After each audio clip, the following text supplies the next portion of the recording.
Hey, how's it going, everyone? Welcome back to another review of my Liberation Notes. The only thing on my mind right now is what happened in the last 12 minutes of this episode. Don't get me wrong, this whole episode was great. A little bit of funny moments, which I'll talk about briefly, but yeah, the last 12 minutes of this episode was just shocked, asking why, oh my goodness, and what happens next? Yeah, let's not beat around the bush. Let's get to it. So I'm going to talk briefly about what happened in the first 20 minutes of this episode. We see Mr. Goo back with his old gang, back to his old habit, drinking a lot, and he has a migraine, and I don't want to state the obvious, but he doesn't look happy.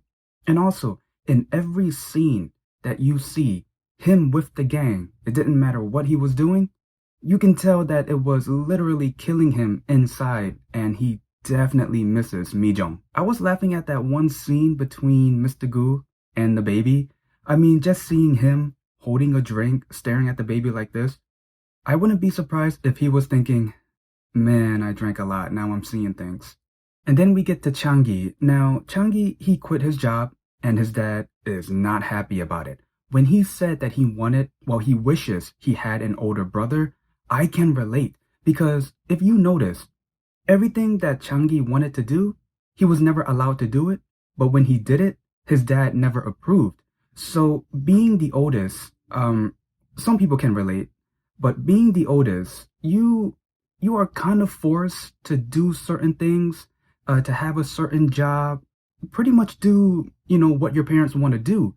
So just seeing ChangHee, putting on hold, quitting his job because he wasn't happy, and just seeing him throughout the episode, getting a car or wanting a car, but his dad said no, driving Mr. Goo's car, but then his dad said don't drive other people's cars. And yeah, it's just one of those things where if you're the oldest, well, in ChangHee's case, he's not the oldest child, but he is the oldest son because he's the only son. Just being the oldest, again, your parents want you to do certain things. But I thought it was really, really awesome when I saw ChangHee and his dad kind of bonding a little bit when they were trying to get back at the driver who cut them off. And now we get to the last 12 minutes of this episode. All right, let's talk about it. So we see Mi-jung getting a message saying, I miss you. It's pretty obvious that's Mr. Goo. And then we see Mi-jung walking. So I'm assuming, okay, she's going to meet up with him. And then in the next scene, we see Mr. Goo waiting for somebody at night. So I'm still thinking, okay, they're going to meet up. But then Mr. Goo went to the house. A stranger, a lady, came out. We don't know who she is. But Mr. Goo asked, hey, is this Yom Jaeho's house, right? And she said it is. The dad comes out. But then when we see inside the house, the stuff is gone.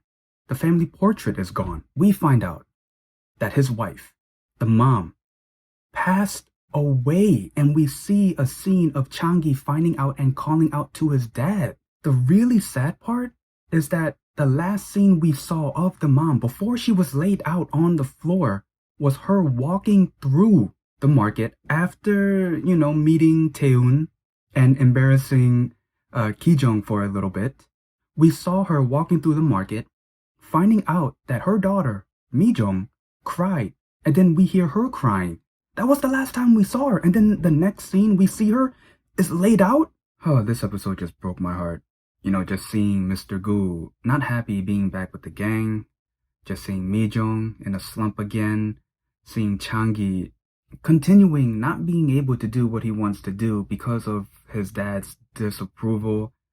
And of course, the mom just breaking my heart in every single scene, and I'm still trying to process it, you guys. Now that Mr. Goo is back at the house, where's everyone else? Where's ChangHee, Mi-jung, Ki-jung? I mean, well, for Ki-jung, I can see her moving in with Taeun. For ChangHee, maybe he got together with Hyuna, and maybe he's living at her place? Could be. Or maybe he's living at that one dude's house. The one in the glasses who he was talking to in this episode. And for Mi-jung, who is she close to? Oh no, wait, maybe it's that one girl. So maybe, she's she's living with her. And yeah, that's pretty much the gist of the episode and my review. If there's anything I might have missed, please leave it in the comments below. Other than that, if you like this video, leave a like, comment down below, and subscribe. See ya.